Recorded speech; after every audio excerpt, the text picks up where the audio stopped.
කලින් වීඩියෝ එකේ කතා කරපු ෆන්ඩමෙන්ටල් ඇනලයිස් සම්බන්ධව ඊළඟ වීඩියෝ එක තමයි මේ ගේන්නේ. මේ වීඩියෝ එකෙන් අපි කතා කරන්නේ ෆොරෙක්ස් මාකට් සහ ක්‍රිප්ටෝ මාකට් එකට පොලි අනුපාත බලපාන්නේ කොහොමද කියලා.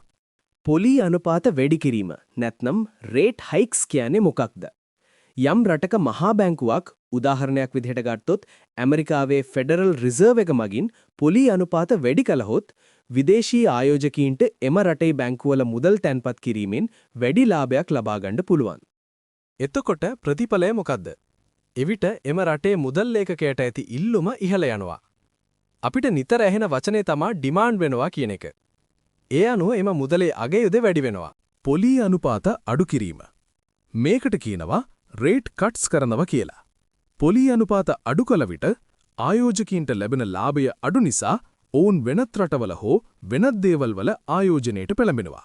එතකොට ප්‍රතිඵලය වෙන්නේ මුදල් ඒකකයට ඇති ඉල්ලුම අඩු වී අගය පහළ යන එක. අපි දැන් බලමු ෆොරෙක්ස් ට්‍රේඩින් සඳහා මෙය බලපාන්නේ කෙසේද කියලා. උදාහරණයක් විදිහට අපි USD ගැන බලමු.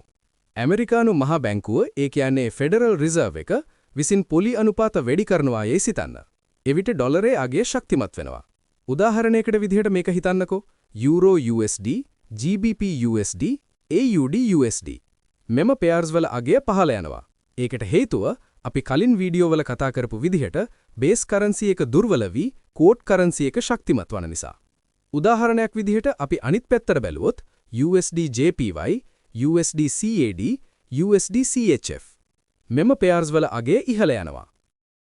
අපි දැන් බලමු ක්‍රිප්ටෝ මාකට් එකට පොලි අනුපාත බලපාන්නේ කොහොමද කියලා. ක්‍රිප්ටෝ කරන්සි උදාහරණයක් විදිහට බිට්කොයින්, ඉතීරියම් සහ තවත් බොහෝ විවිධ ක්‍රිප්ටෝ කරන්සි වර්ග සැලකෙන්නේ අවදානම වැඩි ආයෝජන. එහෙමත් නැත්නම් අපිට පුරුදු වචන තමයි high risk on assets ලෙස. පොලි අනුපාත වැඩි කාලවලදී බැංකු වලින් කිසිදු අවදානමකින් තොරව, ඒ කියන්නේ රිස්ක් එකක් නැතුව හොඳ ප්‍රතිලාභයක් ලැබෙන නිසා ආයෝජකයින් ක්‍රිප්ටෝ වල මුදල් යෙදවීමට බිය වෙනවා. නිසා ක්‍රිප්ටෝ මාකට් එකේ ආයෝජනය කරන්නේ නැහැ. මේ නිසා ක්‍රිප්ටෝ මාකට් එක ඉතා ඉක්මනින් පහළ යනවා. ඒ වගේම තමයි පොලි අනුපාත අඩු කාලවලදී බැංකු වලින් ලැබෙන ලාභය ඉතා අඩු නිසා ආයෝජකයින් වැඩි ලාභ බලාපොරොත්තුෙන් ක්‍රිප්ටෝ වැනි හයි රිස්ක් දේවල් වලට මුදල් ආයෝජනය කරනවා. මේ නිසා ක්‍රිප්ටෝ මාකට් එක ඉහළ යනවා. ට්‍රේඩර් කෙනෙක් විදිහට අපි අවධානය යොමු කළ යුතු දේවල් මොනවද? FOMC මීටින්ග්ස් ගැන ලොකු අවධානයක් තියෙන්නේ. ඒවා තමයි ඇමරිකාවේ පොලි අනුපාත තීරණය කරන රැස්වීම්. මේවා සාමාන්‍යයෙන් අවුරුද්දකට 8 වතාවක් පැවැත්වෙනවා. CPI data, ඒ කියන්නේ Consumer Price Index කියන එක.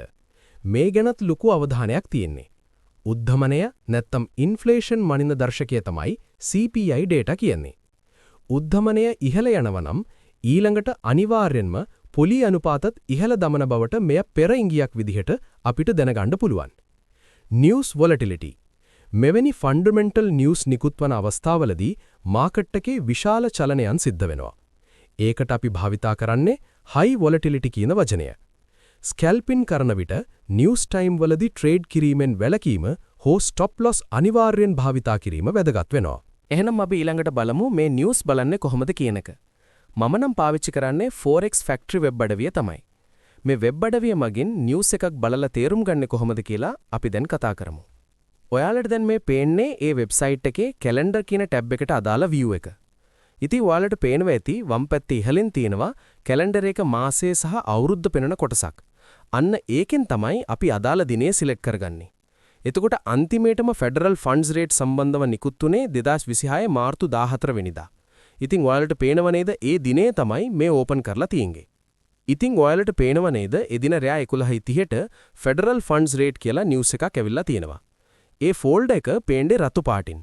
ඒ කියන්නේ ප්‍රබල නිවුස් එකක් කියලා. ඊට ඉදිරියෙන් තියෙනවා ඒ නිවුස් එකට අදාළ රේට් කොච්චරද කියන දේ.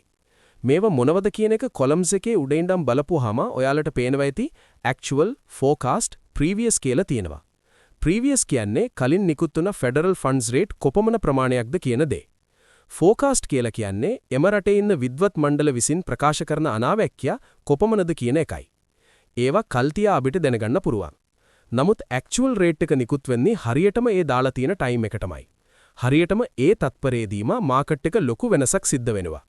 මේ තියෙන ෆෙඩරල් ෆන්ඩ්ස් රේට් ගැන බලපුවාම පේන දෙයක් තමයි හැමදේම එකම සමානයි. ගිය පාර සහ මේ පාර මාකට් එක අපිට කොයි පැත්තට යයිද කියන එක කියන්න ටිකක් අමාරුයි. නමුත් අපිට දැනට තියෙන යුද්ධේ ප්‍රශ්නයත් එක්ක අපිට කියන්න පුළුවන් මාකට් එකේ USD එක වටිනාකම අඩු වෙන්න පුළුවන් කියන දේ. එහෙනම් අපි දැන් US dollar index DXY chart එකට ගිහිල්ලා බලමු ඩොලර් එකට මොකද වෙලා තියෙන්නේ කියලා.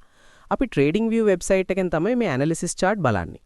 ඉතින් මේ තිරේ වලට දිනය සහ වේලාව පේනවා ඇති. ඉදිරියෙන් රතු පාට ඊතලයක් පෙන්නනවා. ඒ තමයි හරියටම 2026 මාර්තු මාස 18 වෙනිදා රෑ 1:30ට හෙඩිච්ච කැන්ඩල් එක.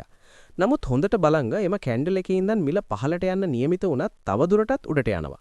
ඒකට හේතුව තමයි උඩ තියෙනවා pending orders වගේක්. ඒ කියන්නේ institutional tradersලා trade දාලා තියෙන නිසාත් ඒවා loss එකේ තියෙන නිසා. ඒ වගේම ප්‍රධානම හේතුව තමයි එතන algorithm එකේ reversing point එකක් තිබීම. දැන් pending orders reversing point algorithm ගැන දන්නේ නැහැ කියන්න බෑ වන්න. කලින් වීඩියෝ වලින් කවුරුත් නිකම් නොදෙන දේවල් කියලා දීලා තියෙන්නේ. හරි එහෙනම් කතාවට යමු. ඒ කිව්ව ඔක්කොම උඩ තියෙනවා. අන්න ඒකයි උඩේ යන්නේ මිල.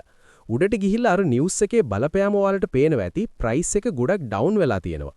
මේකෙදි දැනගන්න ඕන දෙයක් තමයි ෆන්ඩමෙන්ටල් නිවුස් විතරක් බලලා අපිට ට්‍රේඩ් කරන්න බෑ.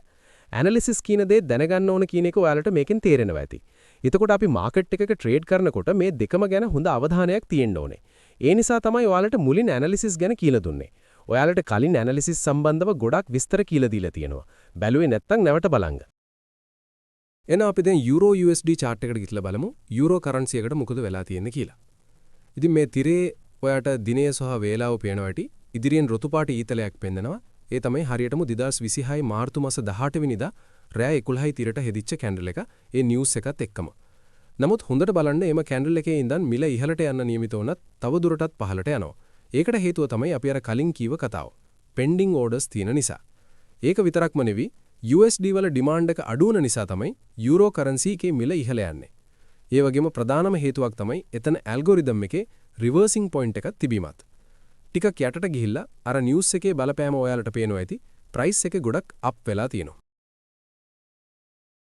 ඔයා forex හරි crypto හරි trading කරනව නම් මේ පුද්ගලයාව අනිවාර්යයෙන්ම දැනගන්න ඕන. මේ ඉන්නේ ඇමරිකාවේ මහ බැංකුවේ ෆෙඩරල් රිසර්ව් එකේ වත්මන් සභාපති ජෙරෝම් පවල්.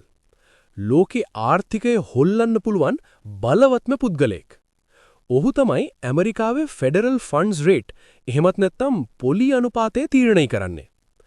ෆෙඩ් එක පොලි අනුපාතය වැඩි කළොත් USD ශක්තිමත් වෙනවා, ගෝල්ඩ් සහ ක්‍රිප්ටෝ පහළ යනවා. පොලි අනුපාතය අඩු කළොත් USD දුර්වල වෙලා ගෝල්ඩ් සහ ක්‍රිප්ටෝ ඉහළ යනවා. ජෙරෝම් පවල් කතා කරන විනාඩි කිහිපයට මාකට් එකේ එන වොලටිලිටි එකෙන් හරියට ස්කැල්පින් කරන කෙනෙකුට ලොකු ප්‍රොෆිට් එකක් ගන්න පුරුවන්. ඉකොනොමික් කැලෙන්ඩර් එකේ මේ නිවුස් එන වෙලාවල් ගැන අවධානයෙන් ඉන්න. මේ වගේ ට්‍රේඩිං රහස් දැනගන්න channel එක subscribe කරලා තියාගන්න.